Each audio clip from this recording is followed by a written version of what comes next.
Welcome to It Gets Weird, our comedy show where we explore the unusual, the unbelievable, and the unexplained to try to make your world a little weirder. I'm Nile. And I'm Kyle, and we're in this sort of situation where, like, podcasting is a duo. If you don't mind me getting, like, kind of, like, into the sort of technical aspects of podcasting here. No, I love like, it. Go deep ahead. technical stuff. We kind of have a symbiotic, yin and yang spirit sort of thing. Yeah.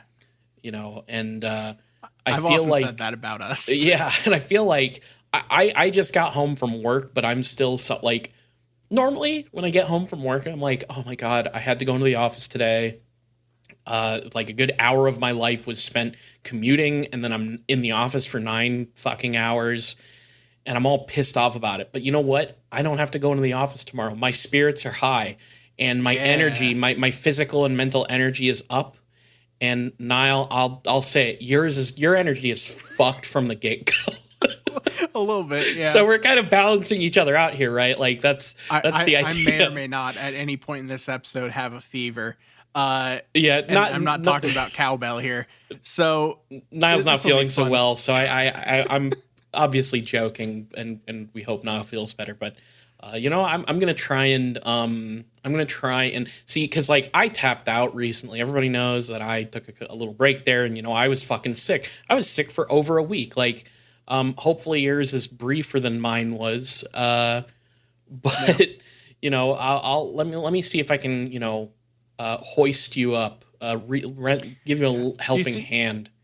Do you see where there's just these one set of footprints on the podcast? That's right. That's where Kyle carried That's me. where I carried Nile along the beach, and then I was killed. Then I was martyred for the entirety of humanity, all their sins. So yeah.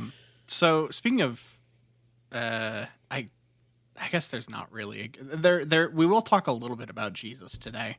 Oh, good. I love that guy. Look, he loves you too, as far as I know. Today, Kyle, I wanted to dip back into my little bag of tricks here, and we're gonna do an Alien Primer episode. Excellent. I love it when you dip into your bag. You've got all kinds of goodies in there, and every time you dip into that fucking thing, I'm like, oh my, what goodies has he got today? See, there are times I get really in my own head about like how often to do certain things for this show. I do the same thing, spacing it out, and it's like, we can't do a documentary episode more than like once every X number of episodes, or we can't do this or that or the other thing. And I probably think way too much about it, and no one cares. We definitely People just like variety. Yeah. But anyway, today we're going to talk about Nordic aliens. We're going to get into the Nordics. The Nordics. I already know a little bit about them. Let's be real here. Like, they have come up. You've done multiple episodes surrounding the space brother phenomena. Yeah, and you've done multiple episodes that lean into that as well. But also, I think just like there's like an era of contactees that are very heavily associated with the Nordics. But it's just like it's weird, right? Like, I don't want to chomp your bit here too much. I don't want to like trample over the thing you're doing. But I've found that there is, speaking of our sort of yin and yang, there is a yin and yang of the different sort of ideas of the Nordic alien race among ufologists and conspiracy theorists and contactees. Like, there are like two different. One that is just, I'll let you do this because I have a feeling I know where it's going. One that's purely in like a very negative and evil sort of vibe camp to me, and then another one that is very space brotherly. So I'm curious if you're gonna cover both. I mean, but I'll let you do your thing.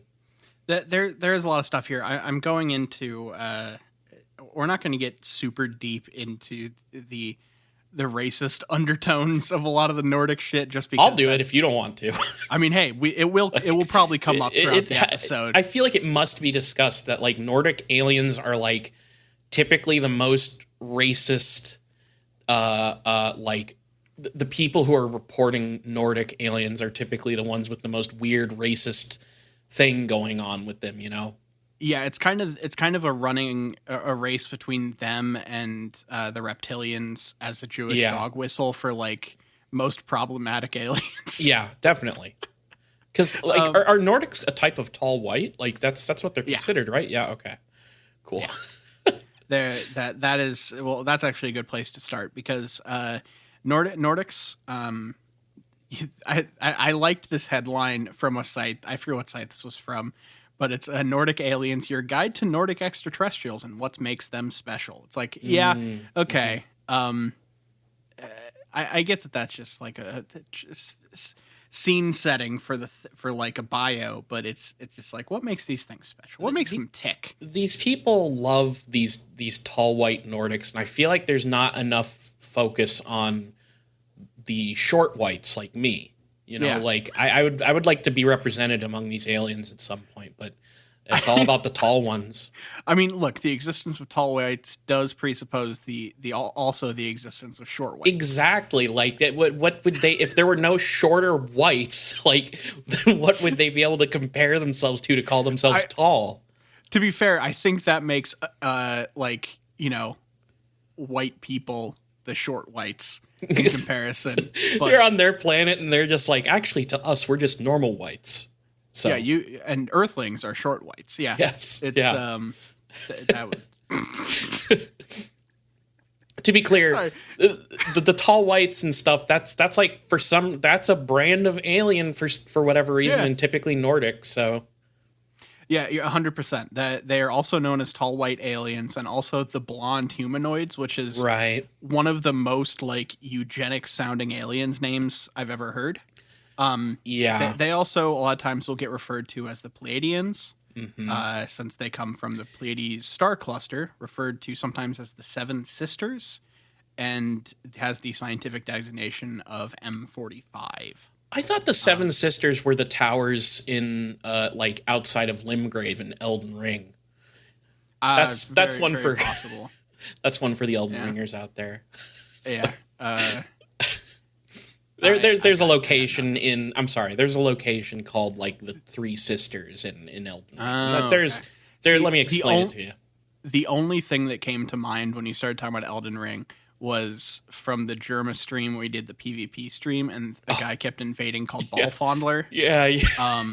And that is just, and like fake people, like quote unquote fake Ball Fondlers kept coming in, the people that just tried to make themselves look like that guy. The Ball Fondler saga is one of my favorite Germa things. He should come on the show so we can talk to him about tall whites, because that's probably a phenomenon that Germa is not super familiar with. Let's be honest. Germa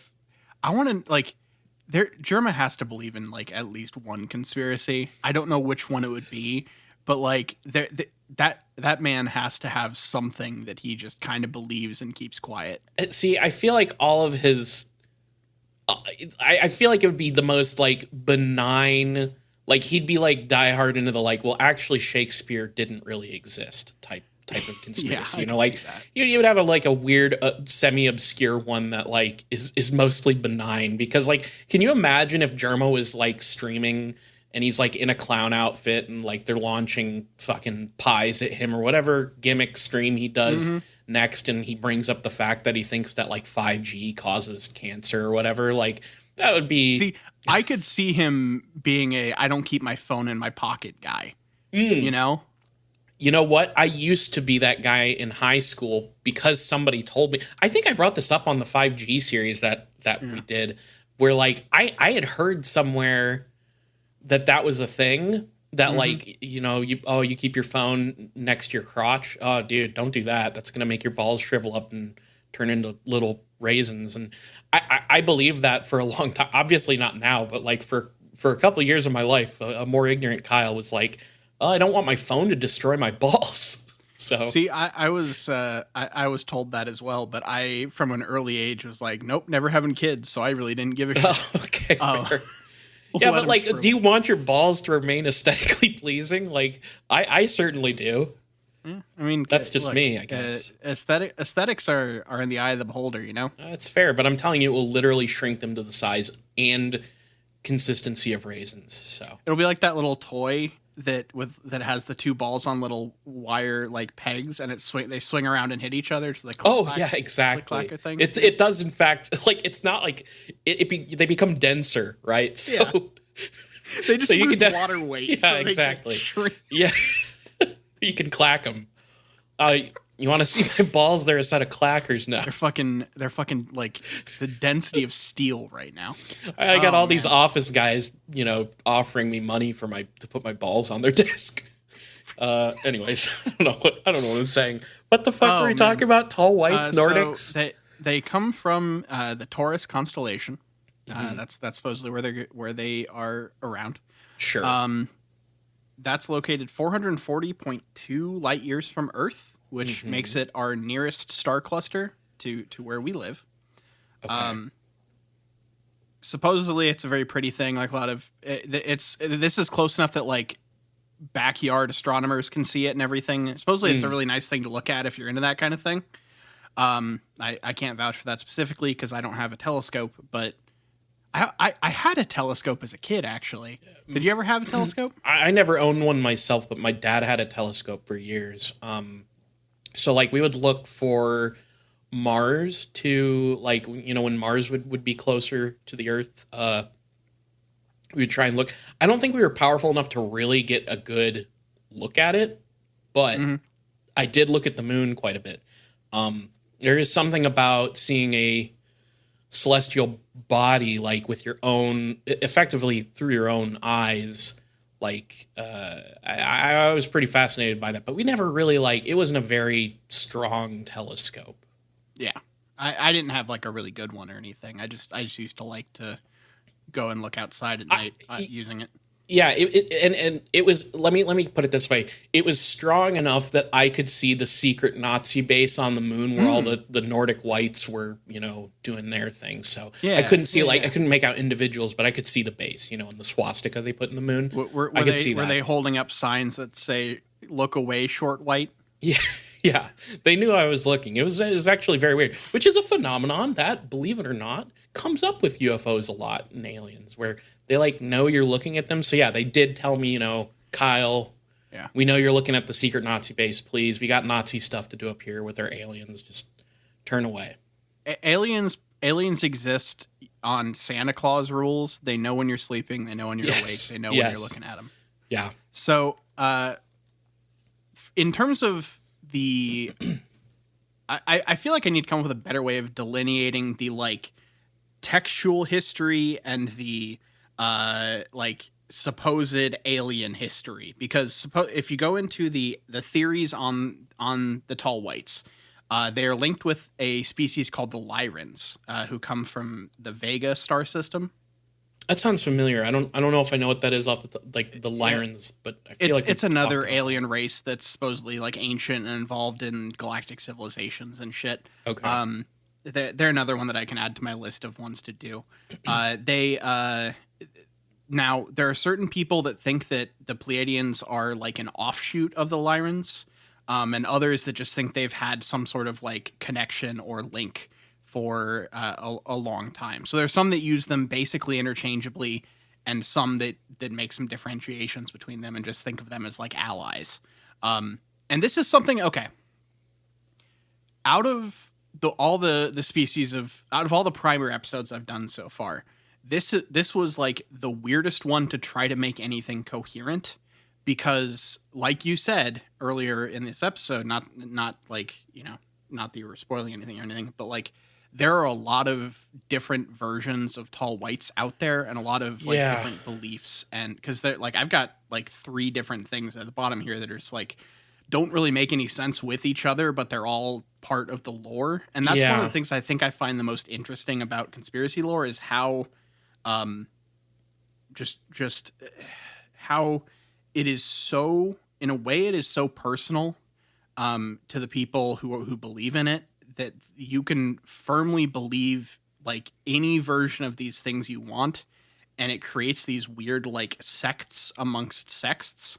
And it's a very strange thing to try to wrap your head around as an outsider. It makes sense though, because again, not to jump ahead of you here, but if I'm remembering my UFO history correctly, like some of the earliest accounts of Nordic like type aliens would go back to the contactees, which is when they had that more space brotherly vibe, which was like very like running parallel with like the sort of hippie movement and free love and things like that. Um, but then like today, like fast forward all the way today. I was actually thinking recently about this. Linda Moulton Howe, the cattle mutilation lady, who we've talked about a number of times and might be coming up on the show soon. Ooh, who knows? I like describing her as the cattle mutilation lady because that makes it sound like she is doing the cattle mutilation. Well, she is. She is. That's the secret. That's you want to put the tinfoil hat on the tinfoil hat. That is the tinfoil hat on top of those hats. She is doing them to give herself a career. But Linda Moulton Howe was talking. I can't even remember this person's name, and honestly, I don't fucking care. But there's this like she's talking to this lady who refers to herself as a vril dame, which you can already kind of guess what that is. But vril is like the occult and alien mysticism Nazi stuff. It's Aryan mysticism. It's literally like Nazi alien. Like it's like if you were to take like ascendancy like stuff like raised consciousness type new agey thing and just put like Nazism into that, which like those things already share like quite the Venn diagram. That's what she considers herself to be. There's a like I think her name was like Marina or it's irrelevant, but the point that I was trying to get at is I'm pretty sure that she would also if I remember correctly, she was also talking about Pleiadians and Nordic type aliens, but like they have like a fucking like racism, Nazism, like Aryan thing that is like underpinning everything. Because this girl is, let's be frank, some sort of weird Nazi kid. Completely different from the Space Brothers vibes, but then so like I feel like it mutates over the decades into in like UFO experiences, especially when it comes to like contactee stuff, is like you said, personal. So you could really think of a lot of these alien visitations as a reflection of the person who claims to be a contactee. That's how I kind of think of it. So we'll get into some more stuff later, but this is one of the weirder primer episodes I've done so far in terms of trying to make it give it any through line whatsoever. So the Lyrans, back to the Lyrans, however you want to say it. Some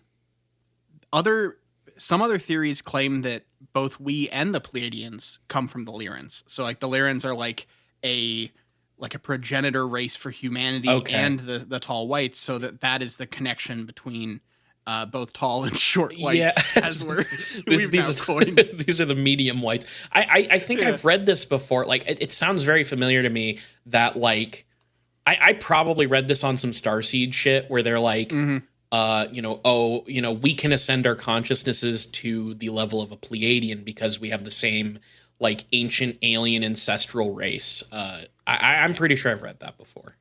Hidden somewhere in your junk DNA. In your DNA, Lyran biology. Now there's also, we'll talk more about this in a little bit. There also is some ties to some Native American and like, early tribes. Why not? The Pleiadians, thinking that like just different. So humanity could be descended from the Lyrans. It could be descended from the Pleiadians, or just some certain types of humanity could be descended from the Pleiadians. All are different theories that you'll find if you try to dig into any of this stuff. But probably not fucked up apes, right? Like we didn't. That's off the table, I'm guessing. Look, if you believe in ancient aliens, I guess yes.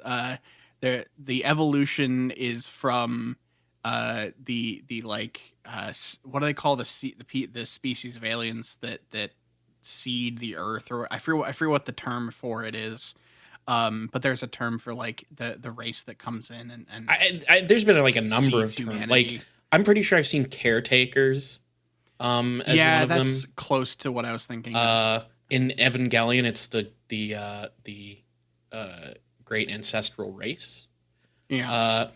Yeah, and I mean, yeah, there's a million theories for the. See, and this is probably why you're having trouble making sense of it. Is like you start wrapping ancient aliens theory into this stuff, and there's a million theories for that as well that are all just convoluted. And that's why right now on the bonus feed, I'm starting to read Zecharia Sitchin's The 12th Planet. So if anyone wants to hear me go in deeper on one of the bigger names of ancient aliens, then subscribe to our Patreon. That's so funny because my bonus thing is I also got back into reading a book. I'm just gonna. I have it here, so I'll just show it on camera.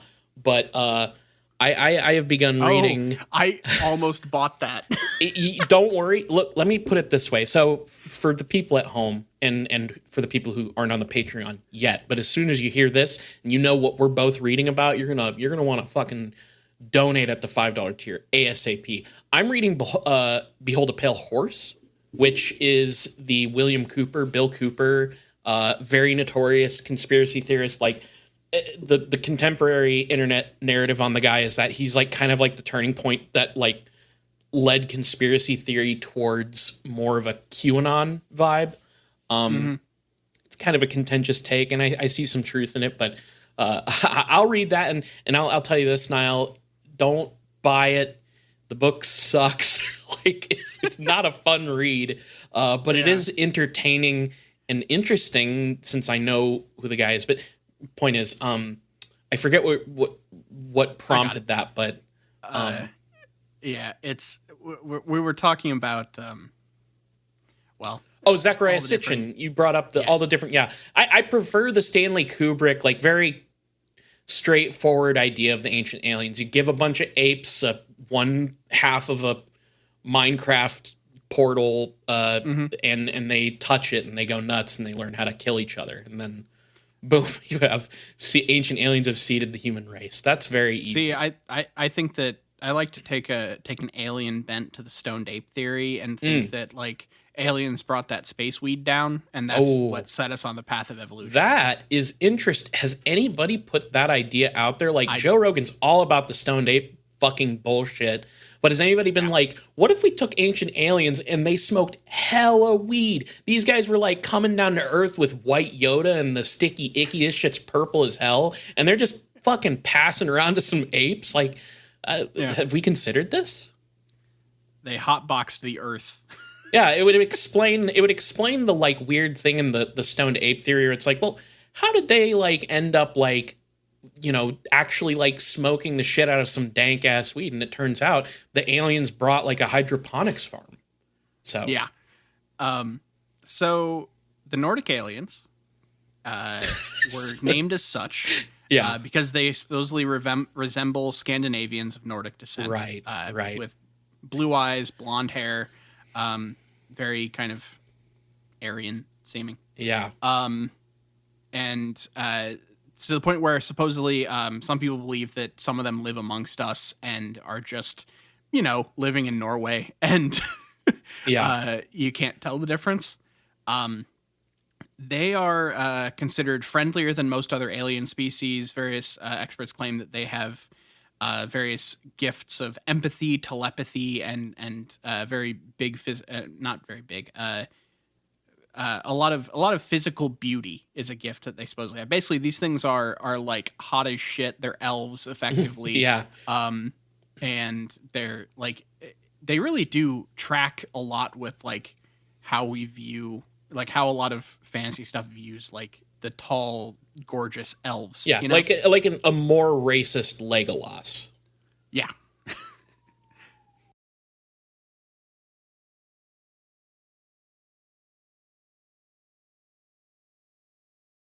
So where did the actual concept of Nordics come from? I would love to know. A lot of people think that it is partially inspired by the 1951 movie The Day the Earth Stood Still.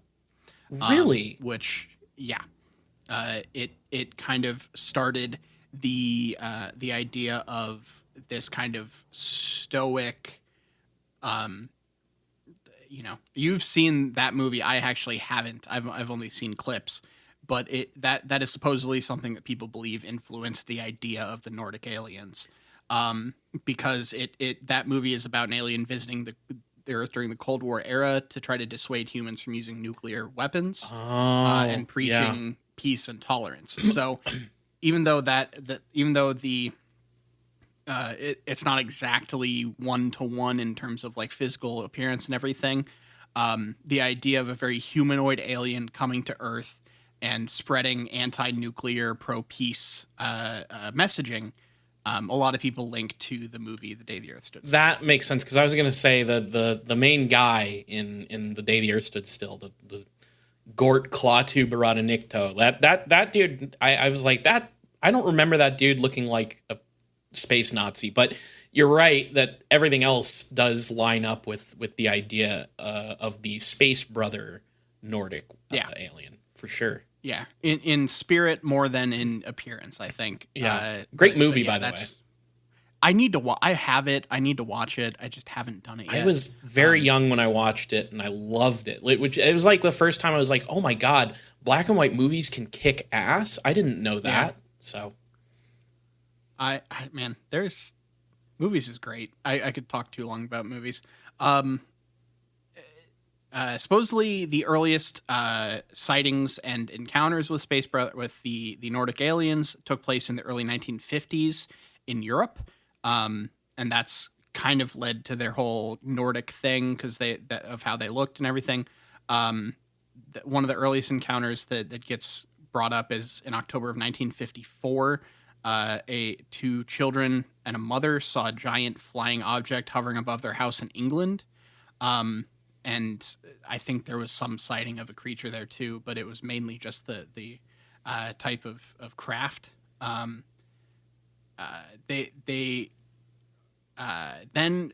some the next phase of it is basically abduction starting. The kind of actual contactee side of things, like you talked about, a lot of this is based around the kind of 60s contactees. And the kind that's where the whole Space Brothers thing really kind of came to be.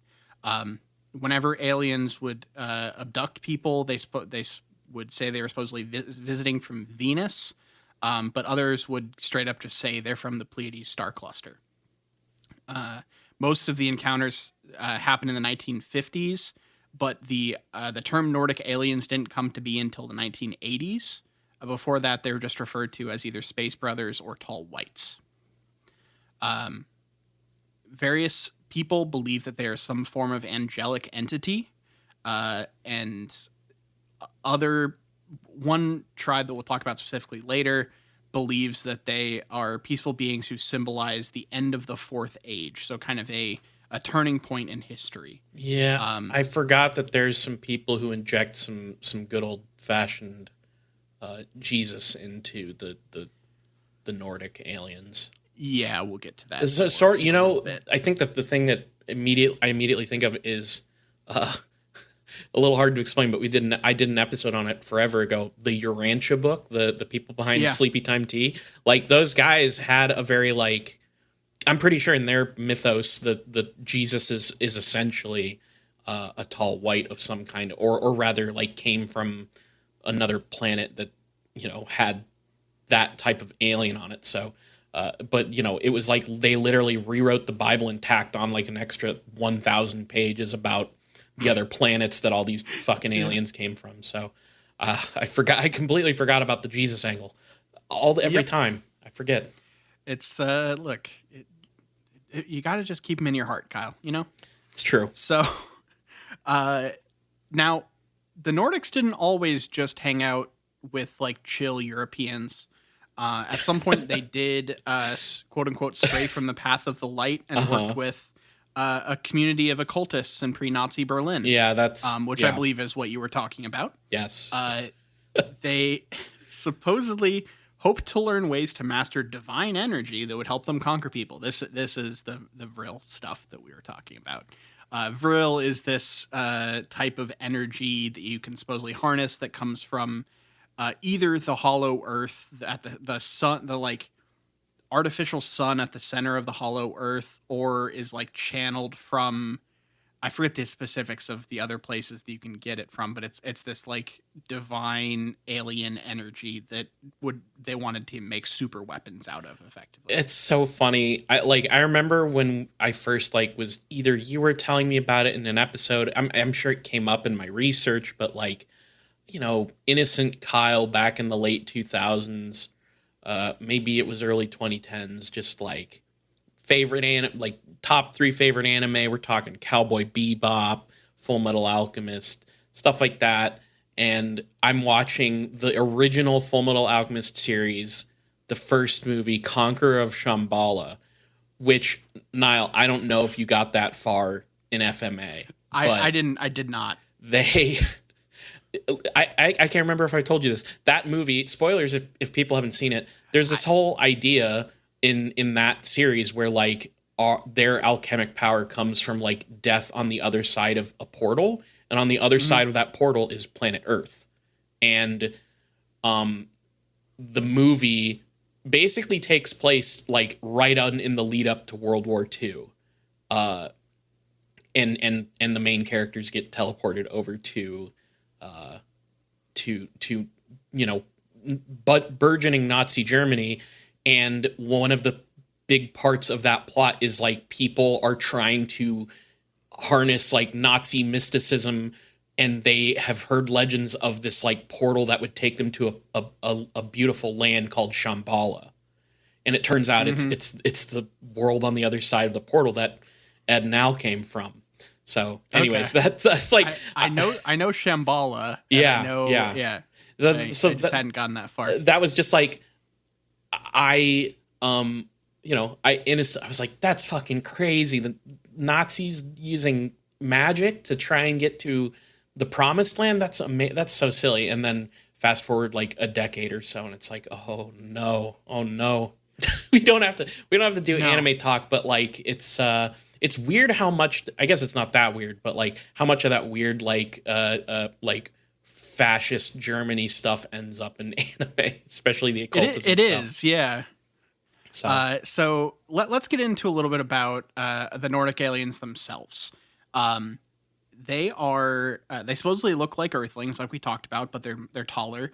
They describe them. Various contactees describe them as being between 6 and 7 feet tall, with long blonde or reddish hair and big foreheads. Their eyes are usually blue or green, but some say that Nordics don't actually have irises, and they wear contact lenses so they can blend into a crowd. Oh, so their first stop when they come to Earth is lens crafters. I guess. Or wherever the fuck you get. They go straight up to like AccuView. Yeah. Jesus. So, or no, I mean, come on. They go to Hot Topic. They get. Sure. I want to see a Nordic with fucking like cat's eye irises. Yes. Yeah, absolutely. If the crossover of anime and all that stuff is, as ubiquitous as I would assume that the tall white Nordics that are visiting here on Earth can also be anime fans. So maybe they go to Hot Topic. They get Mangekyo Sharingan in their eyes. Like that would be kind of cool too. Whatever that means. So I'm sorry. No, you're good. Look, as long as you don't expect me to know what you're talking about. I knew you wouldn't know. Their skin is typically light colored or lightly tanned. If they really keep their personal appearance on point, and they tend to wear skin tight clothes and are also said to be predominantly male. Sorry, go ahead. Which is interesting because, like, from the accounts that I've from the people that like channel Nordics, like, there's that whole thing of like people that have I forget the names. I'm sorry, my brain's working at like half capacity right now. There are people that have these like that will like channel their space brother that's like they've known for years. Yeah. And a lot of those are the ones that I've researched have ended up being female. So maybe I've just like happened upon the ones that are that way. But it is weird to that if you look at it large scale, Nordics are typically male. Yeah, that's true. I think that's also going to be sort of an era dependent thing as well. Like, I think you'll probably get more, quote unquote, female Nordics in contemporary nonsense. And also, it's really funny to me how like I've looked into a couple of those people who channel aliens, and they're usually like Nordics and things like that, Pleiadians. And one, they're all the same. They're just, they're fucking grifters. But it's just amazing to me that there were like, the spiritualist like mediumship shit. That's played out. Let's start channeling the aliens that have higher consciousness. I mean, it makes sense. It tracks with the grift, but it's still just like, come on. It's so, I don't know. It's absurd. So supposedly Nordic aliens are supposed to be very friendly with an ethereal air, whatever the fuck that means. I can kind of I guess it makes them a manic pixie dream girl type scenario. Yeah, for sure. They all have the vibes of what's her name from 300 Days of Summer, or whatever. Yeah, Zoe Deschanel. Yeah, or 500 Days, whatever. I don't know how many days. I haven't seen that movie. Fuck that movie. Sorry. Go ahead. Yeah. You're good. I remember I've seen that movie a couple times. I liked it when it first came out. Oh, so did I. And in retro, like, then you have that realization that it's like, oh, he's not the good guy in this situation. I mean, and like there's a couple stages, but I think at the end of the day I come down and like it's not great. Yeah, if I remember correctly, the ultimate message is fine, where they're just like, it's like, don't be in a thing with a person you're clearly like not like just because they're your manic pixie dream girl or whatever. It's twee bullshit. Yeah. It's fine. So largely, supposedly, they mean well for the human race and want to help people. They are associated with benevolent traits such as love and spiritual growth, and have been called protectors for the experiences. This is all the kind of stuff that you get in like the starseed side of things, like where it's all like vibes and energies and all that kind of stuff. They are well intentioned, but they do generally like to keep their distance and observe events and people from afar in their spaceships. Various contactees have described their ships as either being cigar-shaped or spherical.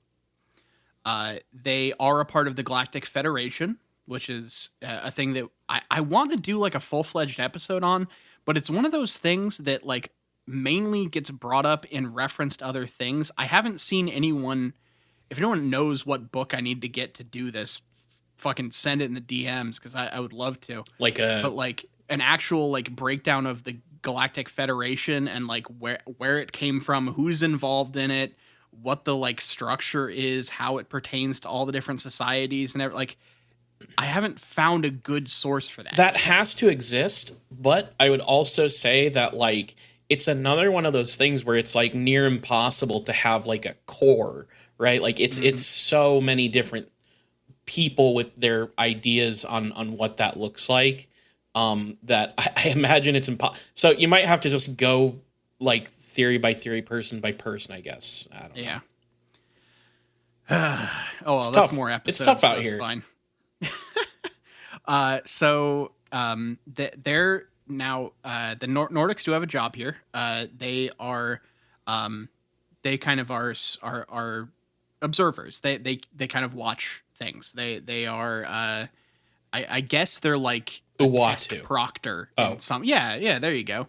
I didn't really think about that, but you're kind of right.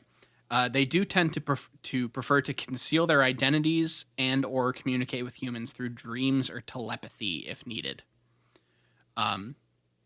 They, in terms of, so they have a mission on Earth that we've talked about a little bit. I'm just going to go into some of the people quickly that talk about it and some more detail on it. Cultural historian David J. Scull claims that Nordic aliens visit Earth to warn humans about the dangers of nuclear weapons. They encourage world peace and ask us to overcome our differences so that we can live together in harmony. However, they're also concerned with the environment and improving the state of the planet. People who believe in them say that they were basically sent here to help people emotionally and spiritually and bring wisdom and help us ascend. That's the kind of the wooey side of things. They want to help everyone get their vibrations correct so they can ascend into the galactic society. They're kind of stewards of the planet Earth. They also help us by warning us about hostile gray aliens and any of their malevolent intentions. There's a book called Nordic Aliens and the Star People of the Americas, written by Lars Bergen and Sharon Delarose, where they hypothesize that Nordic aliens visited the Incas in the 8th century, and they settled on Earth to teach the Incas better ways to be better humans and advance their civilization. So they have kind of they could possibly have a kind of ancient alien aspect to them as well. They supposedly taught the Incas about farming, irrigation, writing, astronomy, medicine, tool making, and also protecting themselves from giants that were around at the time.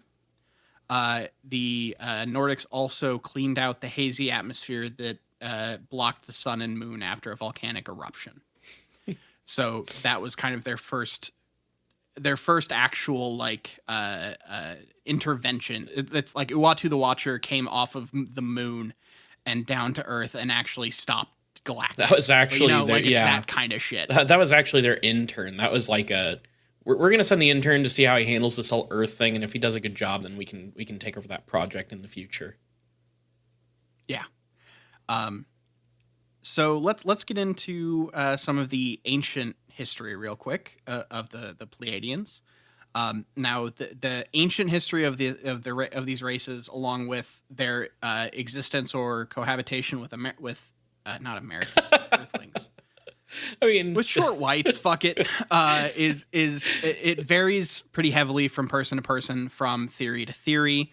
But there is a thing that pops up quite heavily where there was some sort of past cross-contamination with them far back in our history. One place explains that around 225,000 BC, the Pleiadians discovered Earth on one of their scouting missions away from the Pleiades. When they landed here, when they just discovered us, there were 3 groups of uncivilized people living here. This is kind of the progenitor race version of the Pleiadians for those keeping score here. The larger of these groups were light-skinned and were of Lyran descent. The Lyrans had landed on Earth earlier and were forced to stay on Earth and enter into an incarnational cycle because of their ill treatment of the original natives. So like this was their karma. So this is like the I don't know why there'd be such strict karma for this, unless there's some sort of god thing happening here. I don't know how that works. I didn't do a lot of research on the Lyrans, because that's another episode. But supposedly they came down, were big meanies, and kind of drove away a lot of the other natives.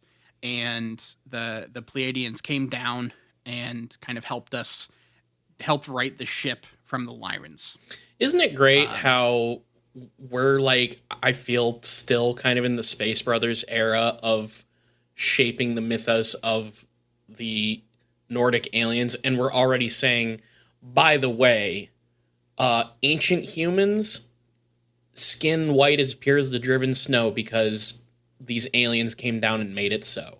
Isn't that interesting? Yeah, look, there's so much colorism in this fucking the fact that so many people's grand, very nice, helpful, lovable, just trying to help you out kind of alien are fucking pure as the driven snow and white and fucking there's a lot of stuff to unpack in that structure that would probably be a whole episode on a different podcast. But there's a lot of racism in this shit. That's just how it goes. And that's what So, maybe the most famous Pleiadian of all time was Jesus. Sure. So let's talk about that real quick. Some people believe that the Pleiadians decided to leave Earth for a time, basically from this point through till about the 1950s, They decided to take off around 10 AD, but before they did, they left an alien spiritual leader upon Earth, whom they named. I believe this would be pronounced Emmanuel, Jmmanuel, but that then got turned into Jesus. Okay, Emmanuel Christ. Yeah, sure. Oh well, there's the whole thing of like, what is it? How you can, if you take his original Hebrew name and like translate a certain way, you basically get Oily Josh. I've never heard that. Oh, you've never heard about that? Yeah, that's good.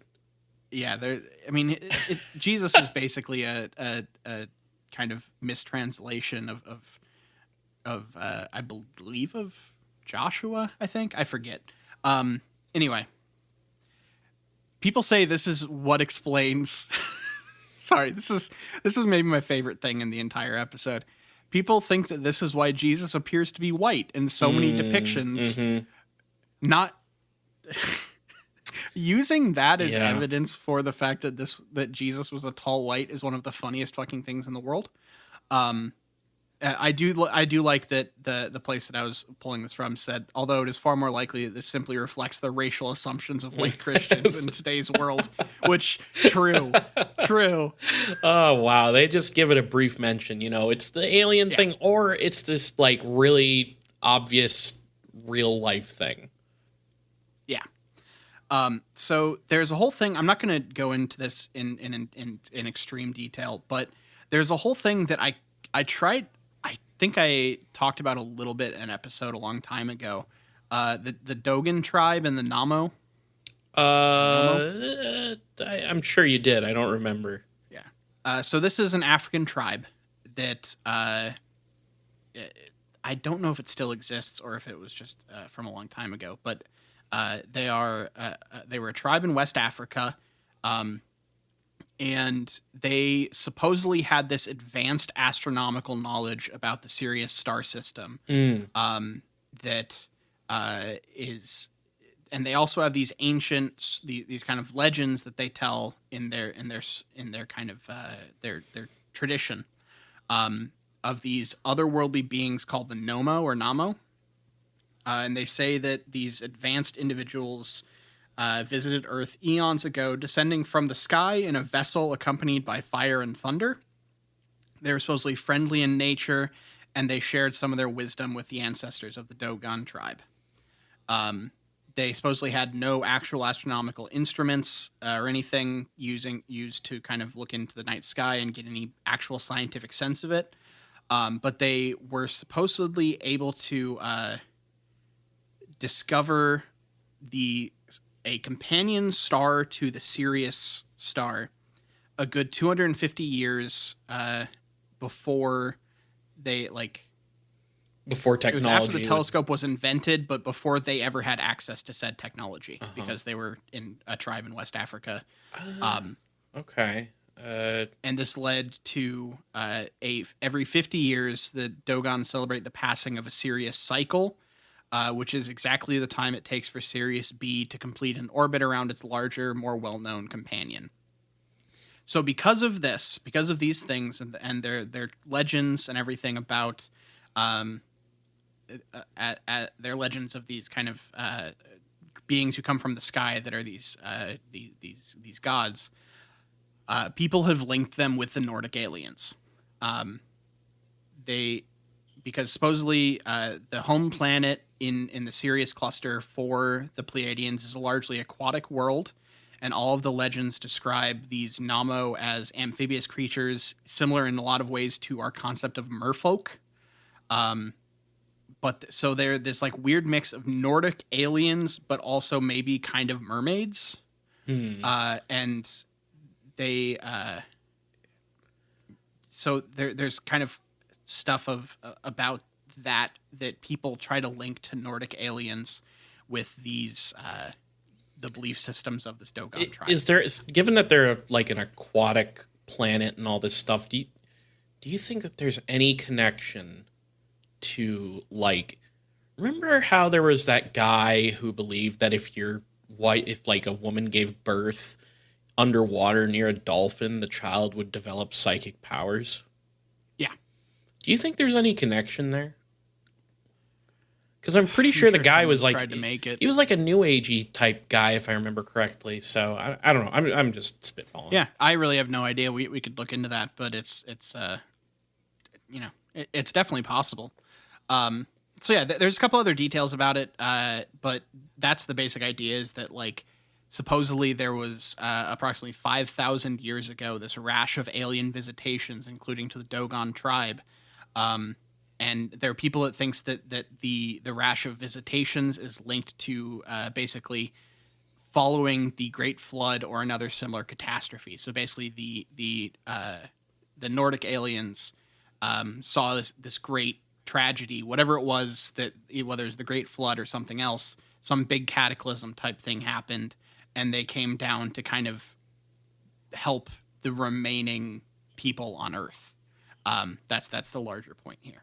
Okay. So Noah did all right with the flood, but we need some post-flood assists from our good alien friends. Yes. Okay. Now there was a theory about the Nordics coming back at 2012. There was kind of a tie-in to the 2012 type. Sure, shit. The Mayan calendar apocalypse stuff. Yeah. Okay. But in a little bit different way. But so this was kind of a this was kind of not a prophecy, but just kind of a thing that was supposed to happen. So when we're in the fifth dimension by year 2012, the Pleiadians will bring in motherships to help the survivors of Earth with food and temporary shelter. They have the technology to grow food immediately on their motherships by using special soil and seeds. The plants grow immediately to full maturity. So people of Earth, do not despair. Help will be there when you need it. All you have to do for now is keep your body frequency to one of love, so you can ascend to the fifth dimension by year 2002.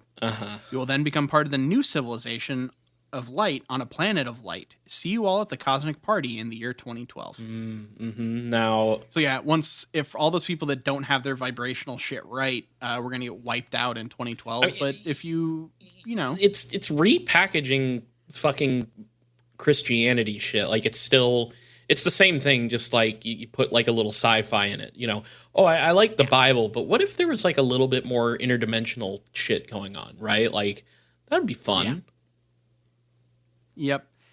It's really like I just this one is really interesting to me just because of how much people tell on themselves with these alien things a bit, like they want someone to ward us off of humanity's worst instincts because I don't think people have faith in humanity to not kill our planet, There's just this like projection that happens anytime you're looking for what amounts to divine intervention, I think. Yeah. That's just interesting to me.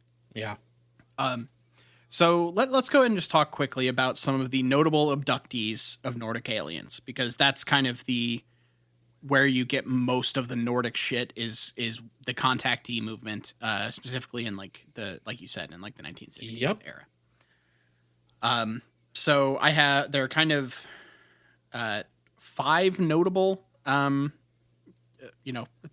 are so many of these things, but these are kind of the most known / popular abductees. One of the first ones that kind of started a lot of this stuff was Howard Menger. Yeah. He detailed his friendly chats with the Venusian space brothers in the late 1950s in his book From Outer Space to You. So in that book, he both explains some of his chats, but also explains how he became in contact with the Nordics. Before him, actually, not the first one. One of the early ones was George Adamski. I was going to say Adamski is like the first contactee, if I remember correctly. And Menger, if I'm remembering correctly, I could be getting this wrong. Feel free to correct me if you know. That means you, Nile, or the listener out there.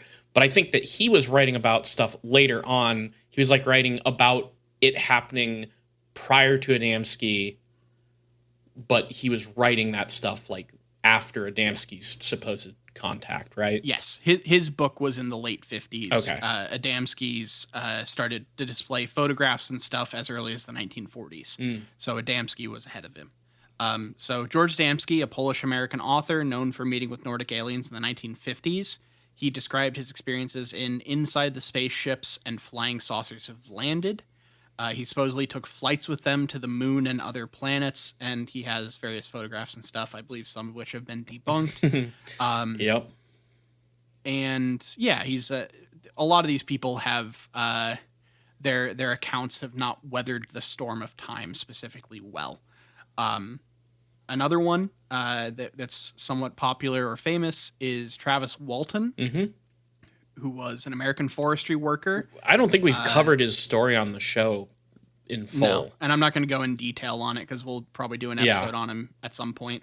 But he was abducted while working with a lumber crew in Arizona, and he details his account in the book The Walton Experience, where he was taken on board of the craft where he met several tall white humanoids, and they released him after a couple days. And he was found by dogs on the side of the road. He's a Fire in the Sky guy, right? I think so, yeah. Then Billy Meyer is another big one. Classic. A former Swedish farmer who said he came in contact with the Pleiadians, which is the Pleiadians. He took several photos and films of UFOs, claiming they were actual alien spaceships. He later founded a UFO cult called the Free Community of Interests for the Border and Spiritual Sciences and Ufological Studies. And finally, supposedly, President Dwight D. Eisenhower had a secret meeting with Nordic aliens at Edwards Air Force Base in February of 1954. But, sorry, but by the way, I recently realized, or I guess discovered, that Billy Meyer, that like UFO cult, they're still around. There's still people carrying that torch, by the way. Okay. Just a fun fact. I didn't realize that it was still that was still extant. So they had a secret meeting. It was to create an agreement over technological exchange and also to disarm the nuclear missile program. It has been said that the session did not end on any deal. Because instead, Eisenhower chose to enter a treaty with gray aliens so that the U.S. could keep its nuclear weapons while also upgrading its technology with the help of those aliens. And in return for this, the Greys can abduct and experiment on the American people without being questioned. If he had made a deal with the tall Nordic space brothers, then the CIA would have assassinated him like Kennedy. I'm just saying. I thought the mafia assassinated Kennedy. Depends on who you ask. I'm saying CIA. Yeah, there you go. Look, wouldn't surprise me. I've got a big book that I'm gonna read on JFK. Hell, one day it's happening. I can't own wait. It already. It's coming up. I'm currently reading an interest. Actually, I need to get further into it, but I'm reading an interesting book right now. What is it called? I think it's called Off the Edge. And it is basically a book about flat Earth theory and the people that believe in it. It's the tagline is "Flat Earthers, Conspiracy Culture, and Why People Will Believe Anything." So in the introduction, it's talking about good old the Mad Mike Hughes. Oh, nice! And all of his stuff. Nice. Like it's written from an outsider perspective, but an outsider that's not trying to, make fun of or whatever. It's so far very notorious rocket builder and flat earther Mike Hughes, which we did an episode on at this point 6 years ago. I don't know. Something like that. So long ago. Very long time ago. Yeah, in between the time I did that episode and now, the man has died. yeah, that's right. Rest in peace. So he was still planning on proving that firmament when I did that episode. So now he's under the great firmament in the sky. Yeah, Jesus. that's kind of a basic rundown of it. I do have I always like to find where these topics have shown up in pop culture just because it's interesting to me. Nordic aliens have appeared on Stargate. Yeah. There's also an appearance of them on Scooby-Doo Mystery Incorporated. That makes a lot of sense, actually. But it's actually a wanted thief in disguise. They show up in the game Perfect Dark. And they also appear in Super Jail, which I had entirely forgotten about. I forgot about that too. They're twin Nordic aliens with unibrows. Who appear to play pranks on the warden. That's right. And end up killing several inmates. I forgot about that. I haven't watched Super Jail in I don't know how long, since it stopped airing. I watched it in the worst way, where I just binged it. That's fucked and up. like you just become numb to it after a while. that's fucked up. I'm sorry you did that. That's really one that you have to watch in bursts, like in like an episode or two at a time, because otherwise it just means nothing to you. Oh, Jesus. Yeah, I forgot about those characters on there. Interesting. Yeah. Well, the tall whites, man, I'm glad you covered the most racist alien type, because I would have had some rants on these guys. Look, if it hadn't me. I try to do an overview of all parts. There, I maybe could have hit the Vril stuff a little heavier, but it's. I feel like we kind of covered it though, right? Like, we have a whole Vril episode, so you can go back and listen to that. Yeah, it sucks. Yeah, it's lame. Like, what if the coolest idea ever, aliens existing, coming from a far off galaxy with like advanced technology? That's fucking awesome. What if they adhered to the Nazism we have here on Earth? Fuck you. That shit sucks ass. It's just terrible. What if the chillest aliens in the galaxy came down and were like, maybe we'll try this Nazi stuff? Yeah, terrible. So, okay. Do you want to do a big question? I would love to. What if I said no? I do, but... I mean, we can just end the episode, but it's... No. I feel like we'd be leaving something lay it on me here. So you kind of jumped on this a second ago, but okay. I want to kind of hypothesize outside of it. If Dwight D. Eisenhower had taken that deal with the Nordic aliens, how do you think that would have changed our world? I just said what was going to happen. He would have been assassinated by the CIA. Like, that is the intergalactic equivalent of being soft on Cuba. So it's like, I don't know. We probably, honestly, I imagine we would be in about the same shithole that we're in. So you don't think we would have at least, like, you don't think the treaty would have gone through and the nuclear disarmament would have happened? I think it would have been a fucking... No, I mean, I think that... No, because he gets assassinated by the CIA, and then the CIA steps in and, makes it happen. I think, like, it would be some dumbass, like, completely inconsequential change. Like, purple Go-Gurt was the big deal in the late 90s, early 2000s. This timeline, it's red. They made no, I think they did make that. Fuck, I was trying to think of a different color that colored ketchup was. Oh yeah, they purple, didn't make, green. but they made purple, green. I think they made a blue one. They did make a blue one. Like, the only thing they didn't make was like yellow, and that would just be mustard. Trying to trick your brain into thinking. Yeah, mustard. Big ketchups. Yellow. Kyle, I want you to think about the fact that you just said if ketchup were yellow, it would be mustard. Because I don't think that's true. No, you're I mean, you're right. You're right. It's not true. But like it would essentially, like, it's the only yellow condiment. Yeah, it would freak you out. It's what, the turmeric or something, and that makes it. No, the mustard seeds are like brownish yellow when they get emulsified into to like vinegar and other. Well, in this timeline, you just add a bit of yellow food coloring, and suddenly you have a mustard to your ketchup. That's kind of what I'm imagining. It would be some, like I said, it would be some inconsequential change, but otherwise, just, sociopolitically, everything remains exactly the fucking same. So yeah, yeah. So I guess so. I'll just, instead of trying to come up with a different thing there, I'm going to hypothesize that if Eisenhower actually took this treaty, if Eisenhower took this treaty and then was assassinated by the CIA. Yeah, so you're agreeing with my assassination theory. It wasn't my original thought, but I think you have a point. So I'm going to spin out from there. Okay. Because anything that tries to get us for nuclear disarmament, I do think will end with that as the outcome. However, Nordic aliens, having been crossed and are also a part of the galactic civilization, I think that would lead to like a fucking war. Like I think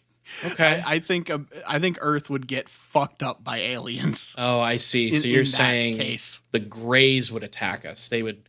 I mean, I'm saying like the Nordics and the Galactic Federation would take us out. Oh. Like if we signed a treaty with them and then the guy got assassinated and we turned tail on it, I think that there would be a receipt. Okay, so I see what you're saying. I do think though that like I can't remember where I was reading this, but I did recently read something. Oh no, I was listening to a podcast about alien stuff and UFOs. And there was something about a supposed contactee who claimed that the aliens that he was in contact with had like this love for JFK, and he like read in this show that he read aloud like a quote about like what the aliens said about the assassination of JFK. And really? Yeah, it's I'll off mic I'll send it to you, but it was just like I think that the aliens, you know, because they're space brothers, and that the Nordics in this scenario would just be like, you know, oh, we don't judge all of humanity for the actions of a couple CIA members. Speaking of which, you know, maybe look into the whole CIA thing. It's sort of like this weird unchecked power thing going on there. It's kind of weird. Check it out, maybe. Seems like an overreach. But yeah, I get you. I get what you're saying. So like we enter into an intergalactic war at that point. Yeah. That's. I mean, unless the Nordics are there to play defense, I think we stand absolutely no chance. So I'm thinking scorched earth. Oh yeah, we're just done. Yeah. Yeah. We need those Anunnaki to come back and seed the earth again. Exactly. So yeah, this has been a primer on Nordic aliens. Banger. Hopefully, I covered a little bit of everything. You killed it, as is intended in these episodes. So, do you want to take care of some business? As I take a sip of my water, I would like to say yes. I realized I looked down as I was about to say that and didn't realize you picked up your water bottle. I'm about to have to give a lengthy spiel about our Patreon, and I just need to get the bits wet. So yeah, wet those bits. So if you want to follow us, you can follow us on Twitter as long as it still exists at IGW Podcast. You can follow us on Facebook.com/ItGetsWeirdPodcast. And you can follow us or if you can listen to the podcast anywhere you look for podcasts, check out Stitcher, Google Play, Apple Podcasts, Spotify. If you listen to podcasts somewhere, look up It Gets Weird, and we're probably there. Twitch.tv/ItGetsWeird. We've had a bit of a break. I know I keep saying it. I'm getting back to streaming soon. Life has been crazy. But if you like streams, if you like video games, whatever, just or if you don't care, just follow us, why don't you? If you like Kyle. If you like me. If you like any of us, you should follow us on twitch.tv/itgetsweird. You can also email us at itgetsweirdpodcast@gmail.com. What do you think is the favorite food on Earth of the Nordics? When they come to visit, do you think that they're slurping down Go-Gurts like it's going out of style, like that's their favorite thing? Or is it something else? Is it like a nice risotto? I think they're really into doner kebab. I think they're coming for the street meat. That's really popular in like Germany and shit. I feel like there's something about like a big spit circulating in some heat. Yeah. That you shave it off into the fucking. I think that's big. I think I picture them more as like, you know, we're gonna eat seitan and tofu, you know. So that seems like kind of the vibe that they wouldn't want to like eat animals maybe, but maybe I'm wrong. Maybe they're just like, fucking beef, fucking hand it over. Give me a big slab of beef. Maybe they're hardcore carnivores. What do I know? I figure when they come to Earth, they're really going kind of on a bit of a kind of vacation mindset. Yeah, you know, yeah. They're gonna indulge. Yeah, they're gonna be a little naughty while they're here. Yeah, so email us about that at itgetsweirdpodcast@gmail.com. Patreon.com/itgetsweird. We have a $2 tier and a $5 tier. At the $2 tier, every other week, you get a bonus episode of a show called It Gets Weird TV, where right now, Nile and I are watching through X-Files Season 1. So if you want to hear us discuss the X-Files, and I know you want to, check out the $2 tier. But wait, there's more. We have a Patreon level of $5 where you get access to It Gets Weird TV plus another bonus show in the off weeks of It Gets Weird TV. So that's bonus content every single week. Whether you donate to the $2 tier or the $5 tier, you get access to the main show 2 days early on Friday instead of Sunday. And you get access to the Discord where we're hanging out, talking about all kinds of stuff. Lots and lots of alien talk lately. Check it out. Please donate. We also have a $1 tier. You don't get anything out of it. You're just giving us a tip. Think of it like that. You know, you're saying, hey, I like your show. Here's $1. If you can't donate, please tell your friends, tell your enemies, tell your congressman all about It Gets Weird podcast. All right. So thank you all for listening. Thank you all for supporting the show. Keep telling all of your friends about It Gets Weird. I've been Nile. And I'm Kyle, signing out.